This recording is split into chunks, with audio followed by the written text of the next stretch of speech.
Jules Koundé, the unexpected hero, a right back who's been doubted for weeks, just turned into the face of Barca's comeback spirit. Another remontada. Another night that makes you wonder, maybe this team is built for chaos after all. First half, forget it. Slow, predictable, toothless. Lewandowski, nowhere. Lamine triple marked. Left flank asleep. Almost 70% possession and zero danger. Eintracht waited. Countered once. Kounde scored. 0-1. Embarrassing scenes in the stands. And that was it. And somehow, Flick changes everything. Halftime, Rashford enters. 5 minutes later, a perfect cross. Kounde heads in and 1-1. 3 minutes later, another header, this time for Lamine's assist, and we got 2-1. In 6 minutes, Barca went from hopeless to alive. Jules Koundé can struggle defensively for most of the match, and then suddenly transform into a superhero. He's not supposed to score, but when he does, it feels like destiny. But the best moment wasn't even the goals, it was the reaction. When the second ball hit the net, cameras got Pedri bursting into laughter, as if saying, "What on earth did I just witness?" That wasn't celebration, that was disbelief. Even his own teammates weren't ready for Koundé's turn into Lewandowski 2.0. And after the match, Pedri confirmed the joke. "I'm pretty sure Kounde didn't mean to shoot on that second goal." He laughed. I'll ask him, and he'll answer he meant it. Kounde didn't pretend to be a genius. He just kept it real. "I was trying to cross the ball. It went in, and I was surprised myself. Sometimes you need a bit of luck to score." So there you have it. Some players spend years perfecting finishing. Kounde, he accidentally unlocked prime striker mode. And if Barca defenders are scoring goals like this, maybe this team is cooking something bigger. The mission was completed. Vendetta delivered. Eintracht dismissed. Barca doesn't die, Barca reloads. And as long as players like Kounde can rewrite games in minutes, we are allowed to believe again. And with 2 more wins against Slavia and Copenhagen, we have every chance to finish in the top 8. Rashford isn't just good, he is especially productive in the Champions League. He isn't alone. He is a reset button Flick pressed the moment Barca runs out of ideas. And every time Marcus steps onto the pitch, the whole team wakes up. Newcastle, a brace. Olympiacos, 2 goals and assist. Eintracht, the cross that started the comeback.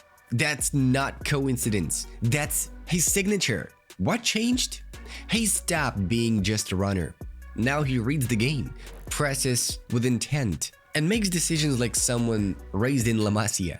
He comes off the bench and suddenly Barca shifts into a higher gear. And the numbers prove it. In just 45 minutes against Eintracht, Rashford did what Barca couldn't do in the entire first half. 1 key assist that triggered the comeback, 39 touches, 22 out of 25 completed passes, 2 chances created, 2 successful dribbles, 3 duels won, 1 perfect cross, and Kounde equalized. 1 action, and the whole night flipped. Yes, Barca's finances are complicated, but there is a bigger question. How do you let go of a player who proves every time he steps on the pitch that he wants to stay and makes the team better?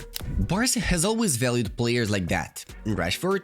He's definitely one of them. Lamine Yamal once again proved that he's 18 only on his ID, not in his mindset. Late in the match against Eintracht, Hansi Flick decided to take him off in the 89th minute to give Rooney Bargy a few minutes. And guess what? Yamal was not thrilled. The one players get when they hate being subbed off more than they hate losing. Tight lips, clenched jaw, muttering under his breath. Pure, infiltrated, competitive fury. That wasn't childish frustration. It was the reaction of a predator forced to leave the hunt before he was done. One short moment, but a huge message. Yamal doesn't just play for Barca, he wants to fight for Barca. And that hunger, you can't coach it. You either have it or you just don't. Lamine does, and it's getting stronger. Was Lamine angry about the substitution? Someone asked Flick after the match.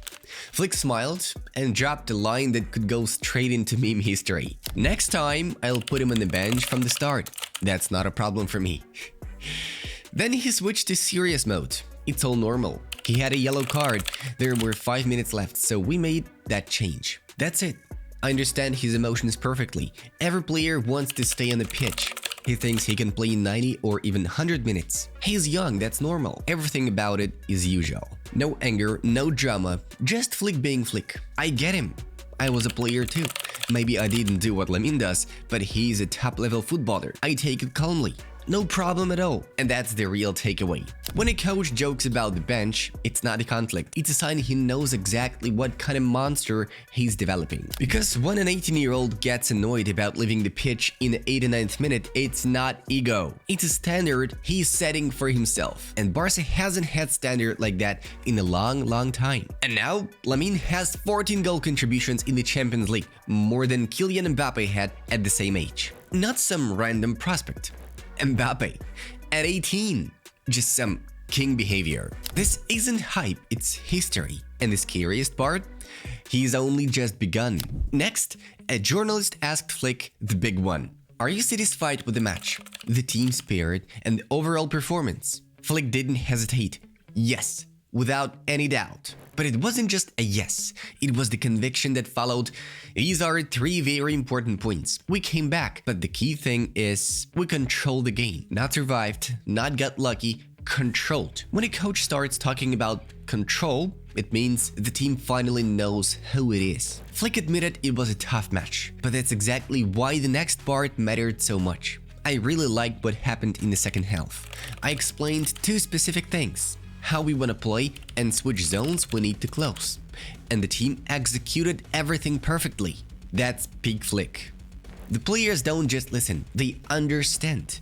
And when understanding meets execution, Barca looks like a team with a direction. Then came the praise wave. This is always our idea.